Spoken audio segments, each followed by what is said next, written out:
Welcome to Brunswick Square in central London for a UK Tonight special programme.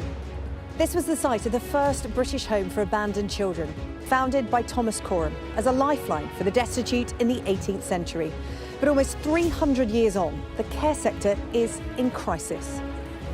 Tonight we'll bring you Nanita's story. Nanita died just days after her 18th birthday, and her treatment before and after her death exposed deep flaws in the way that children are cared for by the state. She was beautiful, she was bright, she had so much potential. This wasn't an accident. Those individuals that didn't do their job properly, as far as I'm concerned, Nick, they need to be in a dock. I don't know why a local authority would be trying so hard to avoid scrutiny. Is cover-up too strong? I don't think it is. The evidence is there. Nanita should never have died.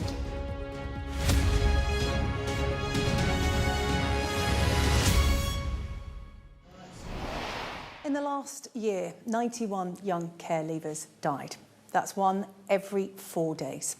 The care sector is in crisis, and there's perhaps no better illustration of that than the death of 18-year-old Nanita Grabowskaite.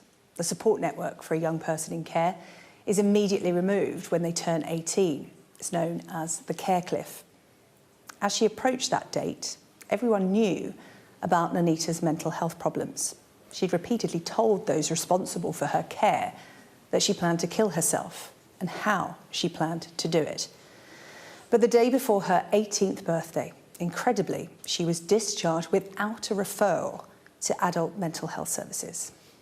Nanita died 2 weeks later. Tonight, we're joined by a panel of guests, all of whom have experience of living in care. They've all been in Nanita's position, and they know firsthand the issues this sector is facing. We're also joined tonight by our people and politics correspondent, Nick Martin. We'll see his film about Nanita in just a moment. He's also been speaking to the minister responsible for bringing about change. Well, Nanita's story is one of failure upon failure upon failure. A young woman who lived an invisible life. And if it wasn't for the work of a small group of women determined to get justice for her, she would have died an invisible death. Just to warn you that Nick's report coming up contains references to suicide throughout.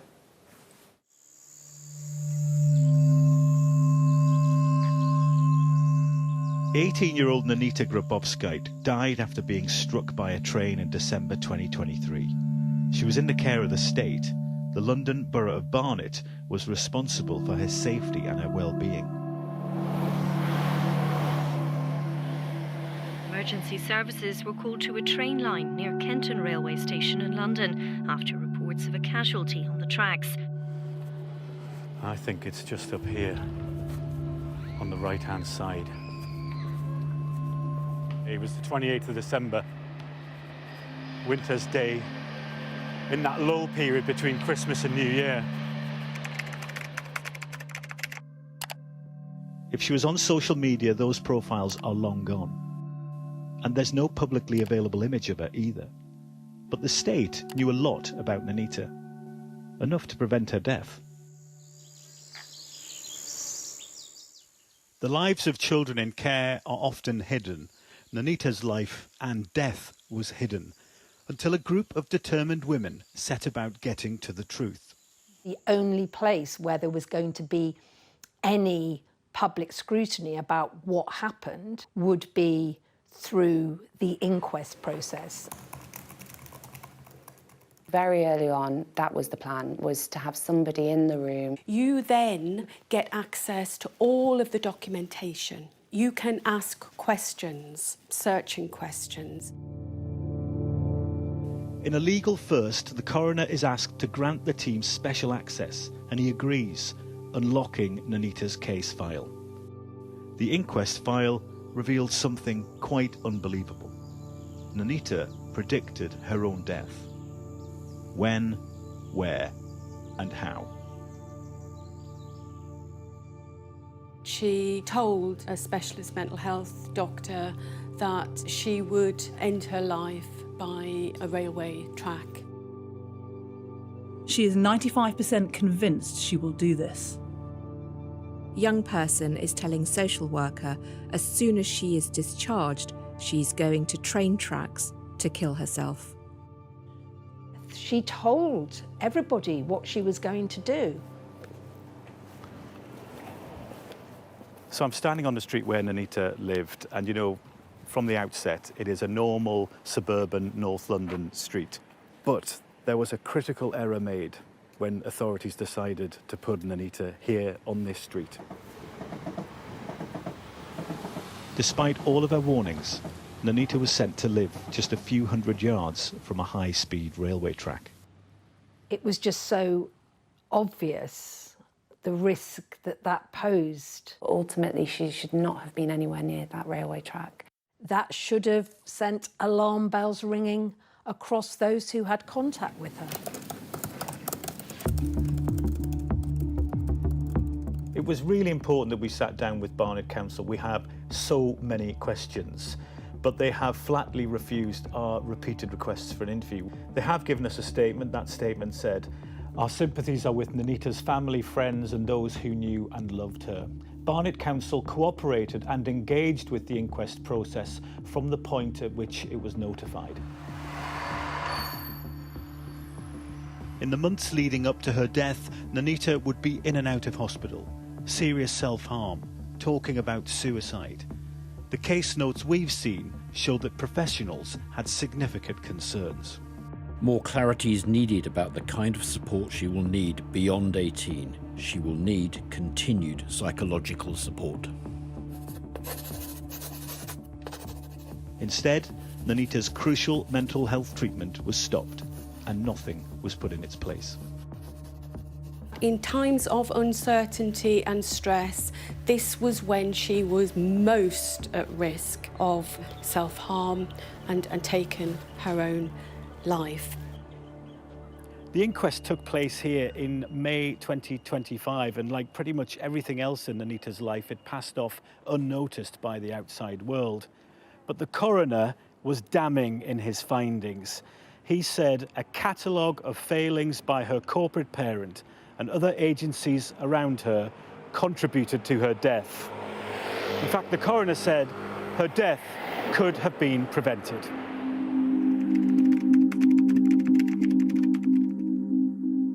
North London NHS Trust, they do not want to sit down and do an interview with us either. They have sent us a statement. That statement says, "We are committed to learning from Nanita's experiences and their death, and the coroner's findings and recommendations are a key part of how we will ensure to do this. We fully recognise that the care they received was not good enough."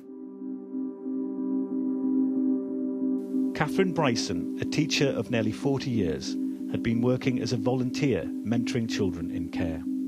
I was matched with Nanita. She liked things like Hello Kitty and Japanese art. She loved dogs and cats. She used to watch TV programmes about animals.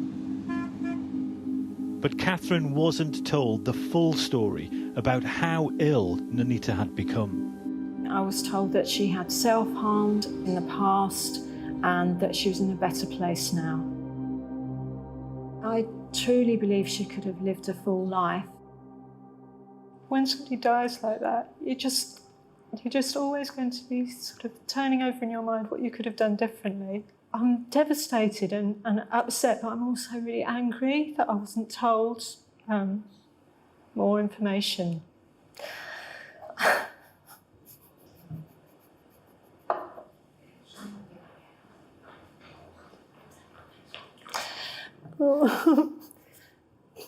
It does haunt me. Yeah. It does haunt me. There's nothing you could have done. I know, but it's just, you know, she was so lovely, you know. She was a lovely girl. Maybe I didn't say that enough.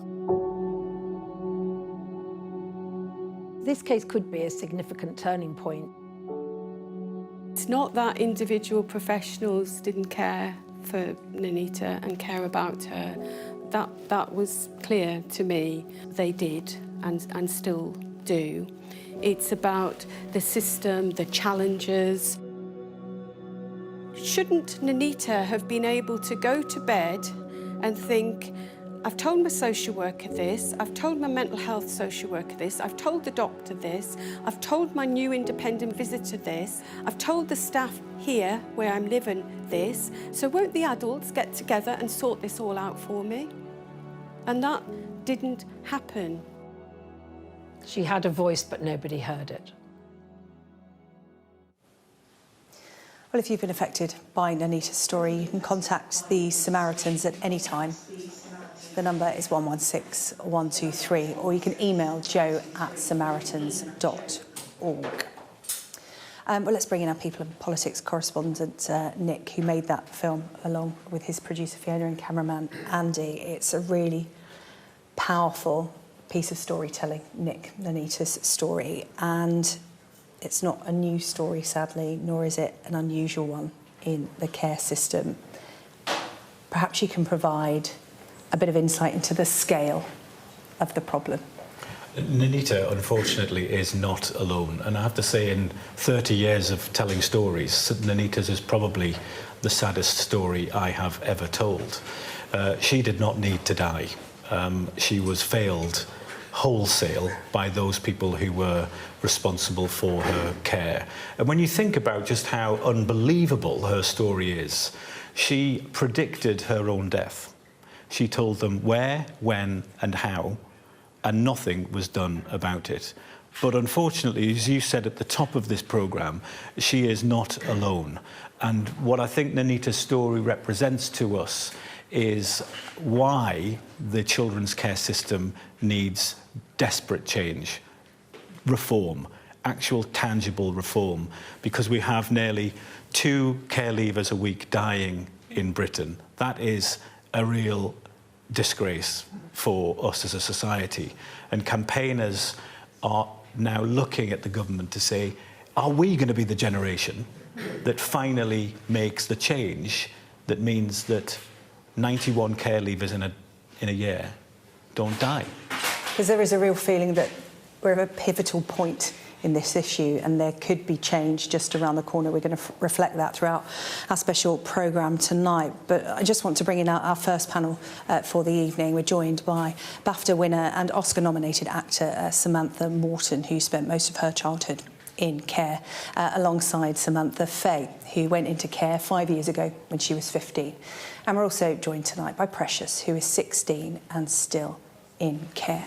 Ladies, thank you so much for coming in to talk to us this evening about an issue that's so personal to you. So I know it's not easy to talk about, but you want to because we're looking forward and we feel like we're at the point where something can change for people that follow you.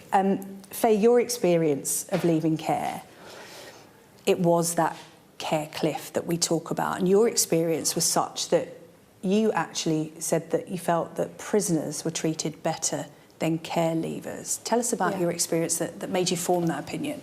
So, while I was in care, you know, I knew that when I turned 18, it was going to be difficult, but nobody prepares you for the reality.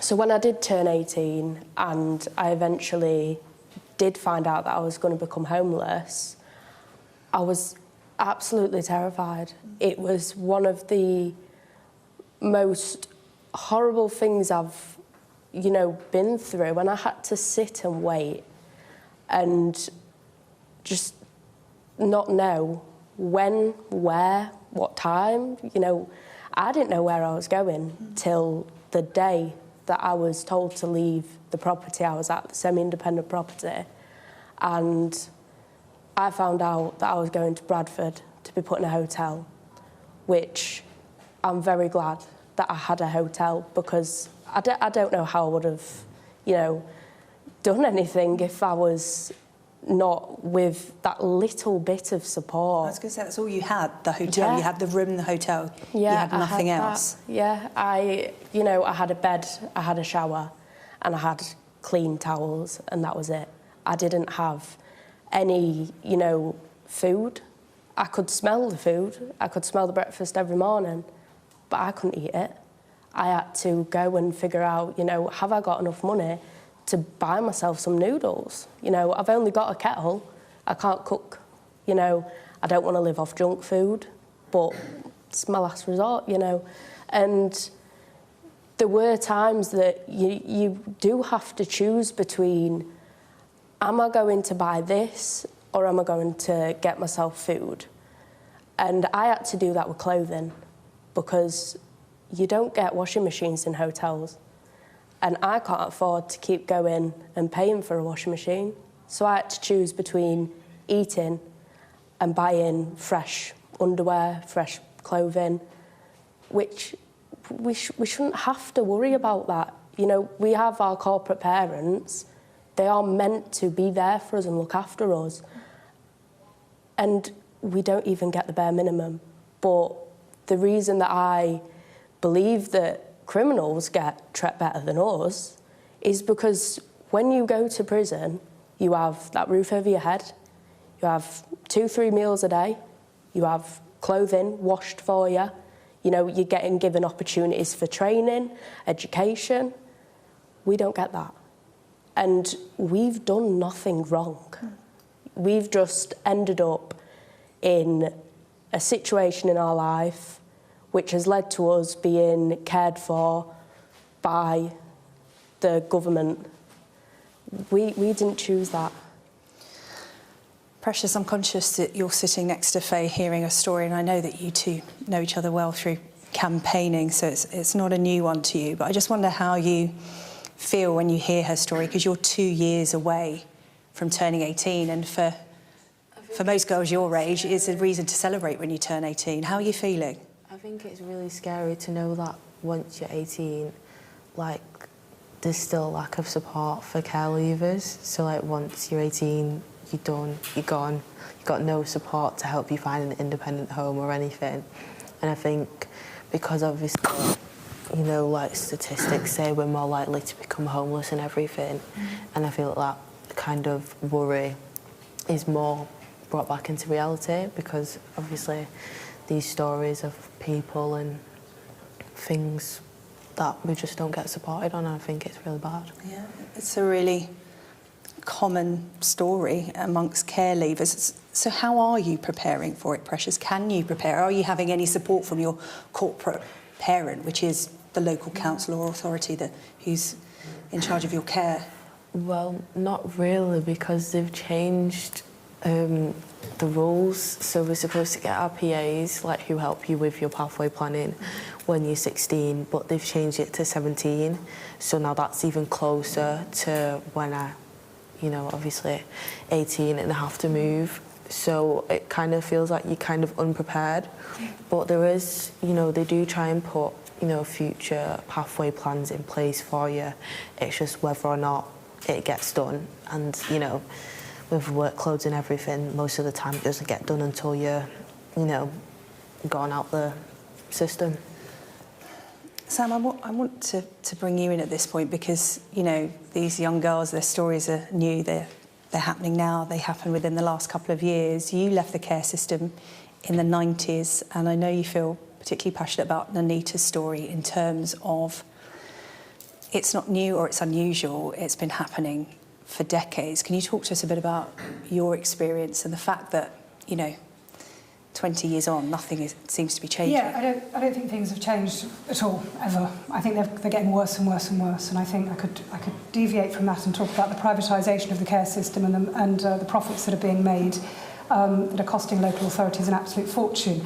But that's a separate thing. I think, just to share with you, so I was in care from birth on and off until 16, so which is when I was basically given a letter saying bye. I was kicked out onto the streets at 16. So back then, at 14, you were put into kind of independent living in children's homes where any staff could have access to your room with a key. There was no privacy. There was, obviously we know about this because of the Nottinghamshire inquiries into serious sexual abuse that happened in Nottinghamshire children's homes. I lived in those homes. I went through that, and it was something that I dealt with when I spoke to The Guardian about a few years ago. So I think that what happens is when you leave care, you're even more exposed to the abuse that you've already been through. A lot of young people have been through for their entire childhoods. And the thing that happened to me, just talking from a personal experience, was me wanting to act, my senior social worker being quite supportive but going, well, good luck with that, we think you should carry on with your YTS hairdressing. And I'm saying, but, you know, Ian Smith, Central Workshop, says I stand a chance. I'd left school at 12, I'd no GCSEs, so it was a case of Ian getting me an audition for the Royal Court Theatre in London and giving me the train fare, basically, and I slept rough at St Pancras for a very long time before I got my wages from the play at the Royal Court Theatre. So I was sleeping rough. And then I managed to have enough money to then get a room in somebody's flat. Nobody gave me a thing of like, we're going to put you on this council list or this housing association list. I'm so furious that things are not getting any better, that things are not changing. Actually, you said you felt good that Faye, that you were in a hotel. That is not okay. That is not acceptable. We pay, you know, the taxpayer pays a lot of money. And it is a lot of money. And sorry to bring it back to money, but it's a waste of money if the young people that we're meant to be caring for, we are not caring for. It's interesting talking about money because the numbers are really significant. According to the Treasury, we spend £14.1 billion every year on children's social care. And it's been going up 10% a year for the last 5 or 6 years. So Sam's right to mention the cost to the taxpayer, because if you were paying something and you weren't getting the product that you need, you'd complain about it. Yeah. So I think people will be surprised to know just how much we spend on children's social care, and to hear Faye talking about, you know, having a kettle or eating noodles and going in a hotel, or to hear Sam's story from several years ago now, the two stories are remarkably similar, even though there's been a significant passage of time. It doesn't make any sense to me. That I wasn't guided back then of these are my options, these are my choices. We're going to try and get you into education, or we're going to try and get you into that YTS hairdressing, Sam. You fall through the cracks, people fall through the cracks. The system, like the NHS, like everything, has been broken over the last 15 years, you know. It's been broken and it's not fit for purpose. Councils have no money. They are absolutely cash-strapped, and they're being held to ransom by these private companies that want to offer support. You know, I was hearing today in regard to the Ofsted register. I mean, I was like, well, you know, these private-run homes, you know, it can't all be bad, because, you know, there'll be good ones out there, and, you know, but actually, no, it's not the case, because Ofsted are not checking them regularly. It's every 3 years. So anybody can just set up, you know, buy a big fancy house, you know, get money from the council, say they're going to look after people like, you know, Precious and Faye and Little Sam back in the day. But it's abhorrent because it's just not there. And Nottinghamshire used to have 2 independent units for young people leaving care. It's not just people leaving care. You've got other vulnerable young people that are maybe kicked out at 16 that are homeless as well, that are vying for those places. They don't have them anymore. The council's closed them down. They don't exist. Homeless hostels, they don't exist anymore. Councils had to cut them back. But what I don't understand is, just going back to the money, people out there, their money is being spent on this, and it's being wrongly spent. And so, as you say, Nick, that it needs to be radically reformed. Looking at models outside the UK, how do they do it in other countries? How do we best support our young people leaving care, especially if you've not been in education, especially if you're not going into a job?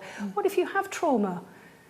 What if you're somebody that is on the spectrum as well? It's just not fit for purpose. But I do see hope, because it is better in other places. So we need to look at those models in other countries. What are they doing? Listen to the workers here. Listen to social workers, because they are crying out for change as well. Young people are crying out for change, speaking in the House of Lords. Do you see what I'm saying? Yeah, it is change that is needed, and change that you hope that is coming. We're going to talk about, well, as you said, you girls were at the House of Lords today talking to MPs, trying to bring about that change as part of a bill that is being drafted. We'll talk about that a bit more, but Faye, Precious and Sam, for the moment, thank you. Well, sadly, as we've just been hearing, stories like Nanita's are not unique. In fact, just today, an NHS ward manager was given a suspended prison sentence, and an NHS trust fined more than £500,000. This is over the death of a young woman in a secure hospital. Alice Figueiredo was 22 years old when she took her own life in 2015, having attempted to harm or kill herself 39 times during 5 months on a mental health ward. Laura Bundock has more, and just to warn you, her report does contain references to suicide throughout.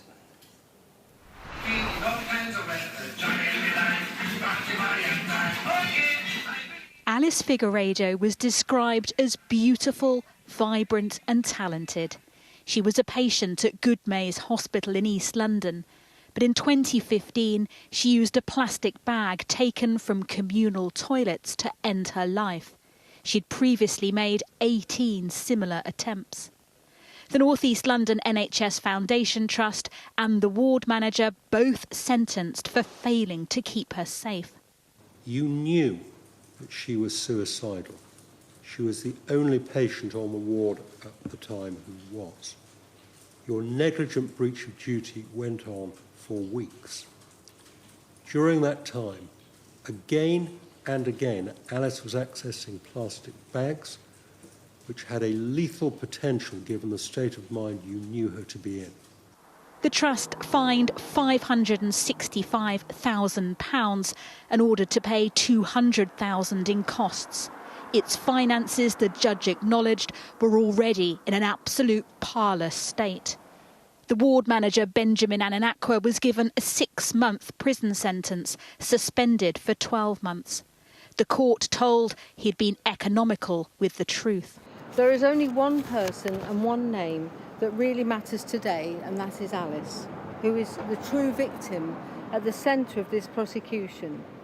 No sentence passed can reflect the level of suffering and mental torture she was put through and the harm she was exposed to, or mend our broken hearts or bring her back to us. The families never received an apology.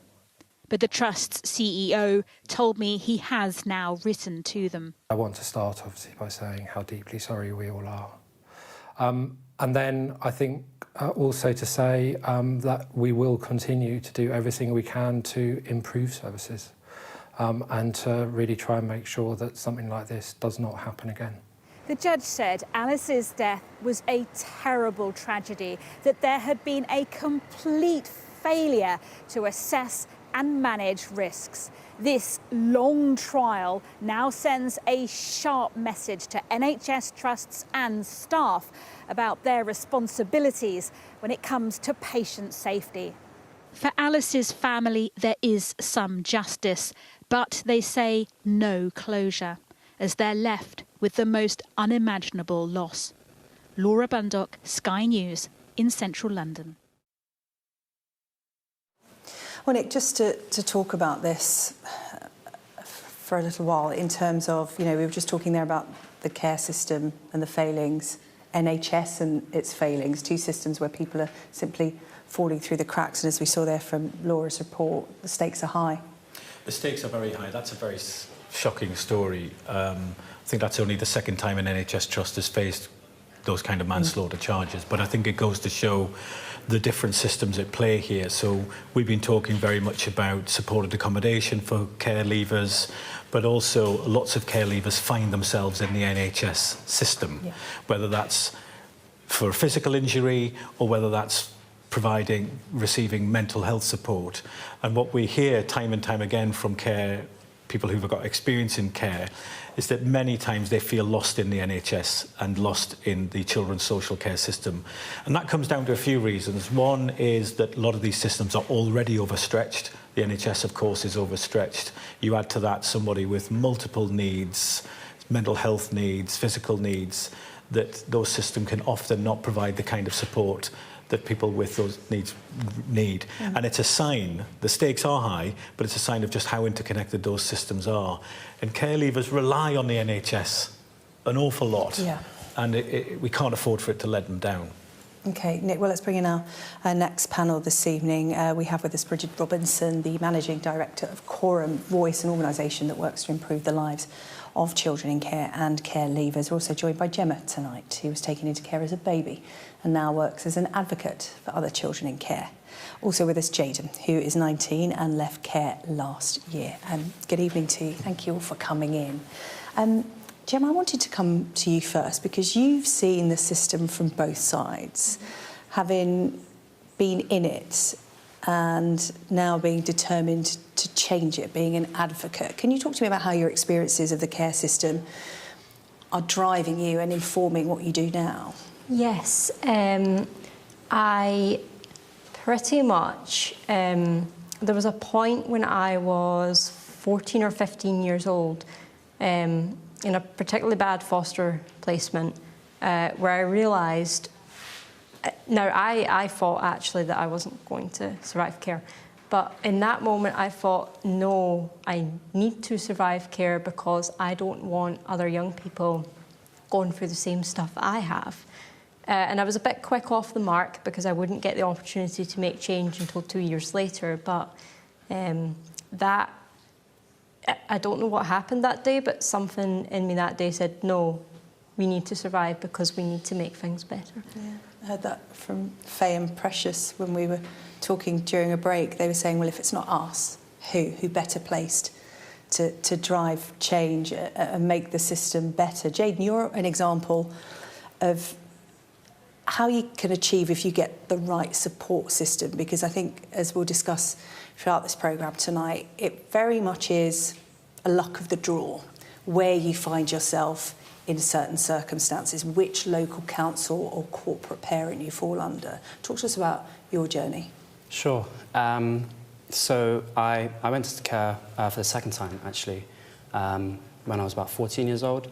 And as a result of things going on outside of school, when I was in school, my behaviour wasn't quite where it ought to be, essentially. And part of that was on me, I suppose. But I think there was also a sense from my side that my teachers weren't adequately informed about what was going on with me outside of school, and therefore they sort of just assumed that the behaviour I was expressing was just on my own accord of just wanting to be disruptive and wanting to sort of ruin the class for everyone, which obviously wasn't the case.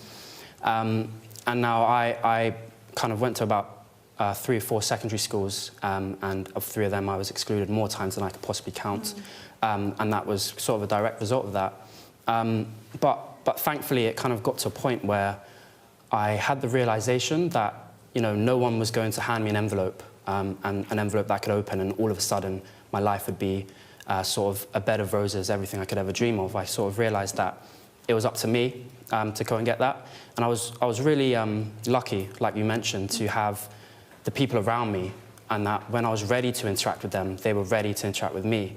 And that is really a credit to them, if anything. And I know that without that, I wouldn't really be able to be sat here today. I wouldn't be able to be advocating for those who, quite frankly, don't have that support and are unable to sort of break the cycle of trauma, essentially, is what it is, and get out the other side. Yeah, you're now reading law at King's College London, and like you mentioned there, you're passionate about education in terms of when you're in the care system, you come into contact with so many authorities, and it takes a village to raise a child. We say that, right, don't we? And it's no different when it comes to the care system. Bridget, how do we make the case of Gemma and Jayden the norm? Like, you know, they, by their own sheer will and driven by where they've come from, have made change. How do we make them the norm? Yeah, I think one of the things, you know, and we've talked about it quite a lot earlier today at the House of Lords, one of the things about the care system is it should be a system that cares, and the basis of it should be, you know, is this good enough for my child? And if it's not, then we shouldn't do it. So I think, you know, you've spoken earlier about reform of the care system. Actually, it needs to have aspirations for children and young people as they're moving forward, and enable them, whilst they're in care, to thrive, and then when they leave care, to thrive. And I think one of the things that we talk about leaving care, it's such a kind of blunt phrase, the idea that any of us are ever truly independent, and the idea that we expect young people at 18 to leave care and live independently, often in really unsuitable types of accommodation, and not have that support around them. And we know at Core and Voice from talking to thousands of children that actually what they need is a trusted adult and someone who has their back. And actually, unfortunately, for lots of young people, when they're leaving care, they don't have that. And so what we have is this kind of cliff edge in terms of how young people feel about themselves, feel about their well-being, and feel about their future. And I just wonder, Gemma, whether, as you were starting to age out of the care system, whether you felt not just the system wasn't treating you fairly, but that lots of aspects of society seemed against you. Education, or access to sport, or even access to a job. And whether there's anything that can be done to try and make sure that there's an acknowledgement of the experience that you've got, that when you go to a job interview, someone knows that you have had these experiences and can take them into account when they're trying to give you opportunities, because it feels to me from the conversations that I've had with lots of people who've been in care that they feel like the system wholesale doesn't understand what they've gone through, and therefore that sort of works against you. Yes, I definitely felt that I've already been through a care system that worked against me the entire time, and now I'm just going into... The world's not a system, but effectively a system that is also going to challenge me at every turn. And of course, I didn't do very well at school. National free maths, and I didn't even get my full NAT free. I'm not sure what that is in GCSE, I apologise, but I definitely felt completely cliff-edged, as you said, as people have said, that it's definitely like a cliff. Dreading every single birthday because the number goes up and you know you're getting closer to the cliff. In Royal in Scotland, it is up to 21 now. That 21 doesn't exactly help when you've had no preparation. 18 and 21 is pretty much the same in those circumstances.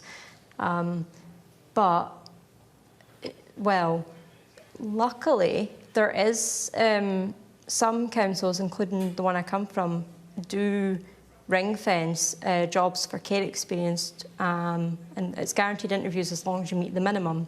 So that definitely, that helped, but it was just a bit of a luck of the draw if I was born at the correct time in order to experience that, that it came in at the correct time to experience it. But it is definitely, it didn't feel good, even care. And I'm lucky enough that I had a little bit of support, but I qualified for it. It was good, but, you know, I didn't get that news until quite near the end, so I was stressing the whole way up. And I left being on no council's housing register into support accommodation, luckily, but no one ever helped me sign up for a council house. No one ever helped me do anything, really, sign up to GPs or nothing. So. Again, it's so fragmented, even within one local council. The pieces aren't perhaps operating as they should, and depending where you live in the country, you could get a totally different experience and a totally different level of support. It's interesting what you mentioned, Bridget, there about the, you know, how would I feel about my child? You know, people call it the your child test, when you're trying to communicate to people about what happens in the care system and what is acceptable. You ask people watching this evening, would you be happy if your child had this offered to them or was experiencing this? And we've mentioned the House of Lords tonight. I know that you and other people in the room have been there talking to MPs about trying to bring about a piece of legislation in a bill that's being drafted at the moment, the Children's Wellbeing and Schools Bill. We'll talk about that shortly. But for people watching tonight, Jaden, what would you say? I mean, talking about the Your Child test and, you know, being brave enough to share your experiences tonight, you need MPs to vote, but you need the public to influence those MPs and for there to be a swell of support for you. People in and around the care system can't do it on their own. Yeah, of course. And I think the point that I'd really try and push is that whilst naturally the care system is ultimately responsible, we all are actually in society. You mentioned that it takes a village to raise a child, and it really does. You know, it starts in education, it starts in the classroom, how your teachers are interacting with you when you're displaying behaviour that's a symptom of what you've been through. It starts sort of after that, when you're perhaps being apprehended by maybe police. It starts in the sentencing. It starts everywhere, essentially. It's not just in the care system. It really has to be holistic and across the board. Otherwise, frankly, we'll probably be back here. You know, you can't tie one shoelace and expect not to trip up on the other shoelace. You need both tied. And that's the only way we're going to move forward, if everybody takes collective responsibility for our children in care. Well, I know your ambitions are high, Jaden, because if you can't change it at the moment, you're determined to become Prime Minister one day and get into politics and change it yourself.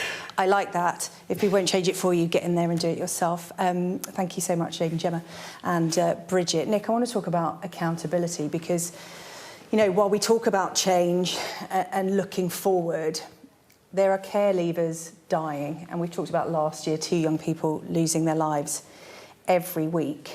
And as a corporate parent, local council, who has the responsibility for that, for those young people losing their lives, because they don't have the support? So one of the trickiest aspects of telling Nanita's story was to figure out who is held accountable. Now, normally in our job, it's obvious who's accountable. We either go to the Prime Minister or the police are accountable. It's actually very difficult to really pinpoint where the accountability lies when a child dies in the care of the state. For example, in Nanita's case, her corporate parent wasn't legally obliged to take part in the initial inquest. They were actually notified by the coroner to take part. That was surprising to me. It was only when the case file was released by the endeavours of those women who got into her inquest that we got to the truth of what happened to her. No one sat down with us to talk about Nanita's story, the council, the NHS, the charities involved. And you asked repeatedly. And we asked repeatedly. It was only the Secretary of State for Education, Bridget Phillipson, who sat down with us. And I put all of these points to her in an interview, and we can hear some of that now. Nanita's case is a heartbreaking one. Everything she experienced during her life, the systemic failures that meant that she was badly let down by so many of the people in her life who should have been there to support her, and the circumstances in which her life ended, which are sadly all too common for children going through the care system. And we know their life chances should be a lot better, that we as a country must do better by children like Nanita, and that's why it's all the more important that we act to make sure they get the support that they need. And it's why, as a government, we're bringing forward the biggest ever reform to children's social care, because children like Nanita deserve a lot better from our country. What is in your bill that will give greater protections to children like Nanita? So there are many measures in the bill that will make a difference, alongside the big investment that we're putting into the system, so an extra £2 billion more. In terms of the measures in the bill, about better support through local councils for children up to the age of 25, because we know that care leavers need extra support for longer. Corporate parenting responsibilities for public bodies, so making sure that we see a culture change in how we deliver services for care experienced young people, and that their voices are heard. Some believe that your bill doesn't go far enough, and they want amendments to try and firm things up. You know, the government's resisting some of these amendments. What kind of government resists amendments which campaigners say would save children's lives? So the Children's Wellbeing in Schools Bill, which is the legislation we're taking through Parliament, is incredibly wide-ranging. It's far-reaching, and it's the biggest ever reform to children's social care. I have heard the voices of campaigners, many of whom, as you say, have had to fight for so long to have their experiences heard and understood. I do think the legislation gives us what we need, but what does need to happen alongside any change in the law is a culture shift, and that's where I think the role for campaigners, for those who've experienced this system at first hand, I want to continue to work with them to make sure we are supporting all children and young people to thrive. To be fair on you, Secretary of State, you are the only person in a position of power who has sat down with me to talk about this dreadful story. I think what you've just said there demonstrates the reason that we need to see big change across children's social care. Government has responsibilities in this regard, and the duties that we're bringing in will apply to government. Will you say, hang on a minute, you've made mistakes, the coroner has said you contributed to her death, and yet nobody has to say anything to anybody about it? There's been 2 reviews into her death. I've asked to see them. They've not been made public, they've not been made available to us. No doubt they're made available to you, but the public have a right to know where mistakes are made, what's being learnt. Yes, and it is absolutely essential that we do precisely that. I mean, the legislation that we're bringing forward is about it, but it's about that wider shift. And why it matters to me is it matters from the young people, from the campaigners I've met with, from opposition and in government. But also, before I had this role, before I was a Member of Parliament, I used to run a women's refuge for women and children experiencing abuse. And I saw at first hand the trauma that many of those children had been through. Many of them had experiences of the children's social care system. But I also saw what could be possible if we put in place more support for families. Would you envisage allowing your own children to, let's say it's 16, to live in a flat or a bedsit or accommodation with strange adults that they don't know, in some kind of way to prepare them for independence. Would you do that? I think the principle I would bring to all of this... I'm presuming you wouldn't do that. I wouldn't do that as a parent. I just want to establish whether you think that you would do that as a parent. No, and the principle that I bring to this area and to all decision-making across education is, would I think this is good enough for my own children if I'm expecting other children to be in that situation? So, no. And that's why we are bringing forward further tightening of the law around this and why we're supporting councils with more investment to create better placements for children. 4 in 10 children today, as we speak, are in that kind of accommodation. We've got to make sure there's high quality support for children, for families and placements where necessary, but I want to bring down the use of those kinds of placements. I just wonder what you thought when you read about Nanita's story, that the day before her 18th birthday, she was discharged from CAMS. No one bothered to do a referral to adult social services. She had no education or training in place. She had no education healthcare plan. She was absent from school or college. She wasn't even told where she was going to live post-18. It's utterly heartbreaking and tragic to see the hopelessness that she ended up feeling, that meant she felt her life was not worth living. And that is sadly what we see for too many young people who go through the system. It's why we see so many deaths, as we do, through suicide or through other means. And it's why this government is determined to improve life chances for children. Nanita was seriously failed on so many levels by so many people.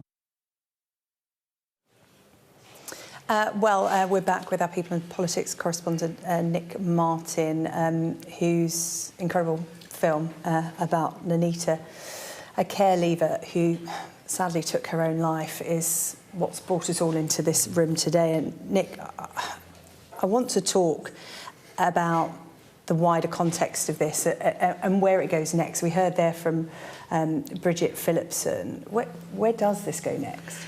Well, the impression that we need to get from Bridget Phillipson is that there are campaigners who want this bill changed. Mm.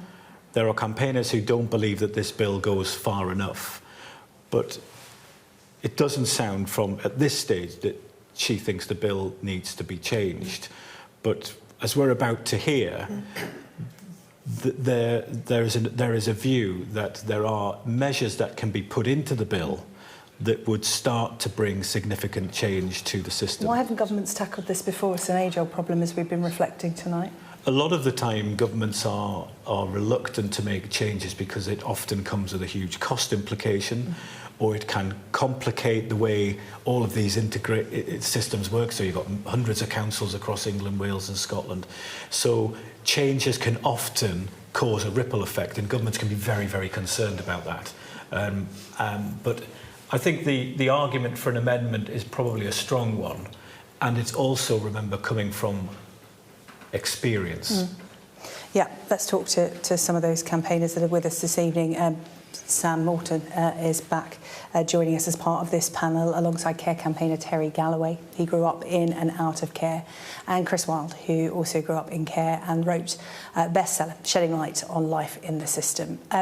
Terry, you've been to the House of Lords today. As we said, you've been in a room with MPs talking to them about your experience and the change you want to see. What is the key to change? Today was the House of Lords was our group, Care Experience, where we brought Care Experience people to lobby the government for a protected characteristic. I'm here because I was at a funeral. Like, I grew up in the care system. By the time I'd left the care system, I'd lived in over 100 places. We were brought into the care system with my siblings, we were split up, we was abused and then spat out of the system. And I was at a funeral with my sister a few years ago, and she'd lost her children by that point. My brother had lost his children to the care system, and she was really thin, she was drawn, she was addicted to drugs, addicted to alcohol. And she said to me, she said, "Terry, I don't want to die. I don't want to be next." And when your sister says that to you, what do you say in response? And all I could think of at that time, just like a lot of care campaigners here today.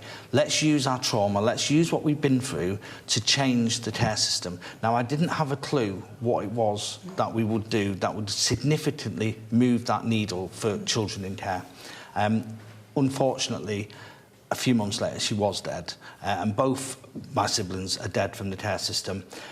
Care experienced people are 70% more likely to die prematurely than any other group. Terry, I'm so sorry. I want to go back to what you mentioned at the start there. You want the care experience to be seen as a protected characteristic in law. For people watching at home tonight, explain to us what that means and why it will make such a difference. The care system needs to, as we've heard tonight, it needs to be systemic. It's bigger than Bridget, it's bigger than any department in government. This goes through every little nook and cranny across the whole of Whitehall, and the only way you can do that is make people accountable and make it so that whenever they're making decisions, whenever they're planning policy, whenever they're designing services, they look to the care experienced population and they think, how is this going to impact them? And the only way to do that is to go and hear their voice. Well, your voices were heard loud and clear in the House of Lords. I understand lots of MPs came out to hear you and many people in this room speak. Chris, in terms of how you bring about that change, ultimately, it's MPs voting for this change. What sense did you get today about how close you are to what you feel is a pivotal moment for the care system? So I think it's important to, myself and Terry, we were both involved in the Independent Care Review, Josh McAllister Review, and when that was published in 2022, we put in a proposal and a motion to make care experience a protected characteristic. That was signed by Josh McAllister at the time. Nothing happened from that. The Department for Education didn't want to go ahead with that, and so Terry Galloway started this campaign to make care experience a protected characteristic. I came on board with him, and we have been lobbying Parliament for the last 2 years, travelling the country from our own money, up and down, speaking at conferences, meeting with politicians. Before the general election, myself and Terry, we sat down with numerous politicians to show the evidence. You've seen today testimonials from young people, to bring them to the House of Commons, to bring them to the Department for Education and say, look, there's enough evidence here to show you, but we need a change in law and we need it quick.